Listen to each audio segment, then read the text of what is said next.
If you're anything like me, then you probably beat yourself up for not getting through your to-do list. But I found some studies that may just show us that it's not about willpower to push through that list until you get through every item, but it has more to do with cognitive load. So you're probably not lazy, but your to-do list might be the problem. You see, the issue is that technically a to-do list is the right tool, but I've got a couple of studies that will indicate why, although yes, it's the right tool, I found another study that will indicate that it might need a bit of a rethink. So the first study, and I've shared it before in this channel, it's not necessarily a study, but it's more an effect called the Zeigarnik Effect, and it's from psychologist Bloomer Zeigarnik, I hope I'm pronouncing that right, and she noted that waiters had this amazing ability to remember complex orders whilst the bill remained unpaid. However, once the bill was paid, they would struggle to recall that same order. Now, this is our brain being amazing and holding on to things that are incomplete. I believe it's David Allen who calls it open loops in his book, Getting Things Done. But it's this tension that's created in the background of our minds because our brain is trying to keep hold of that information of something that's an incomplete. So yes, a to-do list is a great way of remembering all of those things. But this next study that I found tells us a little bit more about why maybe the to-do list makes us feel lazy.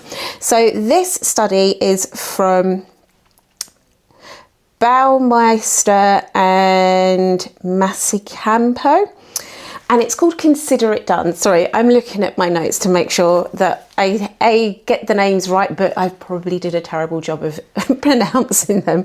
However, the study was called Consider It Done.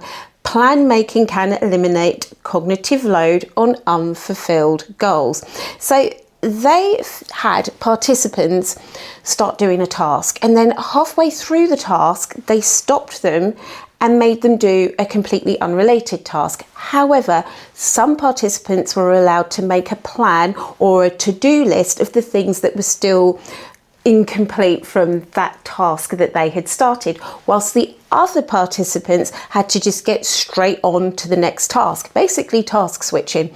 And they found that the participants who had to just go straight into the next task complained of intrusive thoughts and had poor performance on that unrelated task. However, the group that were allowed to make a plan were able to get on with that task seamlessly because their brain didn't have the cognitive load of keeping it open in their minds.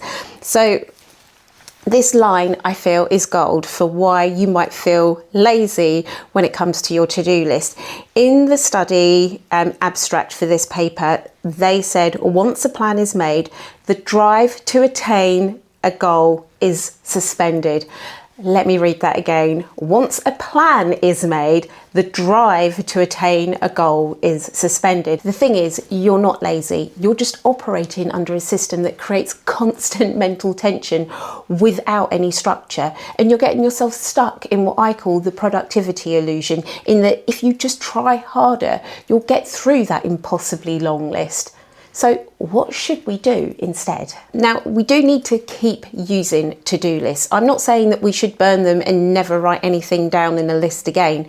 But what I am saying is that we should be way more intentional about how we go about creating our to-do lists.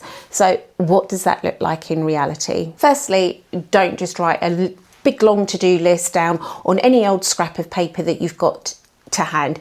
Yes, that's going to alleviate the mental tension of trying to keep all of those open loops open in your head by deferring it onto a piece of paper, but it lacks structure and it's just a big long list of stuff. Instead, prioritize 1 to 3 tasks daily, the most important essential things that you really need to get done. I'm not always great at this, and sometimes I do feel like a failure if I've created a long mental list in my head that I never get through. But if I've written down around 2 or 3 priorities that I want to do in a certain day, if I can get through those, then I weirdly do feel satisfied that the day has been productive, even if I haven't got to that laundry list of other things that mentally I was running a to-do list on. The next one is to break things down if they are a big goal. If you've written on your to-do list, for example, buy a new dishwasher, that one's on my to-do list. Our current dishwasher works, but it is a hand-me-down that was meant to be a temporary measure because our old one broke. And the thing is, our old one was an integrated dishwasher, and this temporary fix or hand-me-down is a slimline freestanding dishwasher, so it doesn't really fit in our kitchen. There's a big gap. It's a laundry list of a train wreck. However, it still works, so while it's working, I don't feel like I should be replacing the dishwasher. Anyway, all of that sidetrack, suffice to say that buy new dishwasher really is not just buy new dishwasher, it's research appropriate dishwashers. I need to measure the space to check that whatever dishwasher I'm going to buy is going to fit in that space. I need to check that if it's going to be, and it does need to be, an integrated dishwasher, that it's going to be able to easily accommodate my kitchen cupboard door fascia on the front of it. And you see where I'm going here. It's not just buy a dishwasher. There's actually a number of steps that go from having the incorrect type of dishwasher to the correct type of dishwasher in the space.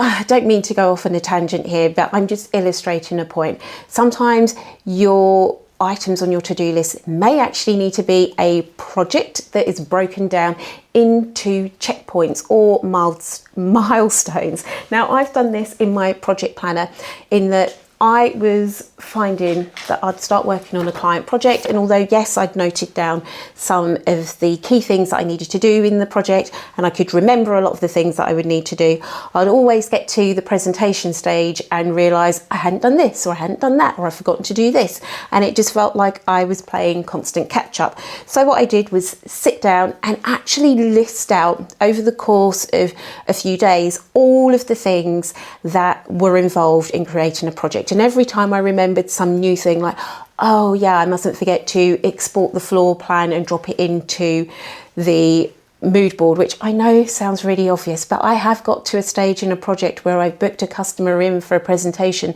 only to go through the presentation designs to realise I hadn't imported the floor plan into the design.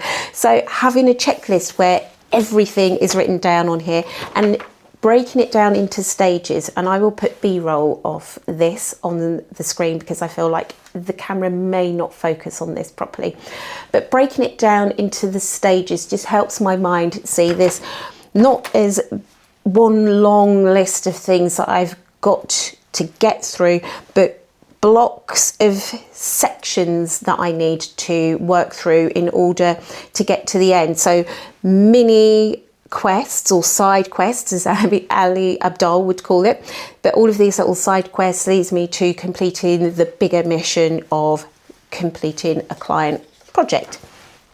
Another thing that I shared on the channel recently was how I want to have more of a weekly cadence for posting videos on my YouTube channel. So again, I thought about, okay, what are all of the things that I need to do in order to put a video out? Rather than just add onto my to-do list, post video to YouTube, I actually sat down and thought of every single part of the process that's required to bring this video to you. And first off, it did start off as a big long list, which I looked at and I just wanted to cry, let's be honest, because I think there were 15 different things on the list that I had to do. But then as I started to look at that list, I remembered, okay, I'd love to do themed days that for tasks like batch recording videos or responding to comments day and coming up with content day. That doesn't necessarily work for me because I have a part-time job, so my days aren't necessarily my own in terms of the energy that I have left after. But I looked at the list and I could start to see actually there are batches of groups or themes, or batches of groups, batches of tasks or groups of tasks or themes of tasks in this flow, which again I can create this little different stages of going from no video to completed video. And then again, I'll pop it on screen because I stupidly thought, oh, I'm going to make this checklist clear. I don't know why I thought that. It just seemed like a cool idea, which again, I was just, you know, done is better than perfect, right? This is the first iteration of this for me. I'm definitely going to improve it once I've completed my first quest of 6 videos. But basically, I looked at the list and grouped the tasks into the different milestones of getting from no video to a posted video. And then I just made it into a fun progress bar on a separate card where each of those colour blocks across the top of the table actually relates to the block of tasks that I need to do. And then as I complete those blocks of tasks, I just fill up my little progress bar and hey, we are off to the races with posting a video. And this has really helped because it is quite satisfying to fill in this little grid and slowly see it building up over time. And also just having this color coded group, so I know, oh, I need to get through orange block. It just makes it a little bit more fun. So I hope that these ideas have helped you with ways to think about your to-do list in a slightly different way. Don't just write it down on random bits of paper here, there and everywhere. You need to be way more intentional. If it's making you feel lazy, or if you're not able to get through it, or if it's just stressing you out, then perhaps it is time to think about how you can be more mindful, more intentional, more structured about the way you approach your to-do list. Are you going to have dedicated places, dedicated ways in which you handle things? Are there rinse and repeat tasks like, well, not even a task, it's like a whole project. Are there rinse and repeat things like my project checklist or my post 1 video a week thing where you know you're going to be doing the same tasks over and over again, but rather than just say post video or complete client project, you've actually got a system that you can walk yourself through that just makes it feel a little bit more easier because it is structured. Again, we need to bring that dopamine back in because from the study, Baumeister and Massicampo, I hope I've pronounced that right, as we've seen in that study, once you deferred the task into a plan on a piece of paper, your brain kind of feels like it's already achieved it. So it's now not keeping that cognitive, that mental tension going on in the front of your mind to keep that open loop open, to give you that pressure to close it. So again, we have to look for ways in which we can bring a little bit of a dopamine boop into the thing so that we still have that drive, that desire to complete the things on that list and not beat ourselves up for feeling lazy.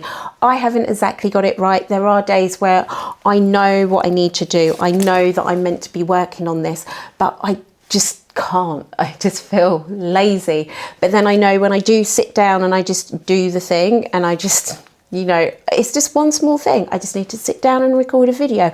I don't need to tackle this whole progress bar right now. I'm just looking at square number 1 and that's it. That's all I need to tick off. So again, can you bring an element of that, like a little progress bar style thing where it's just one little section, one little mini quest that you need to complete? Will that help you not feel quite so lazy or stressed out when it comes to your to-do list? Now, if this video has been helpful, then please give it a thumbs up. As always, let's chat in the comments. I will get through to the comments eventually. I'm doing a better job, I think, on keeping on top of it. But yes, I love you guys and I will chat to you later. Bye for now.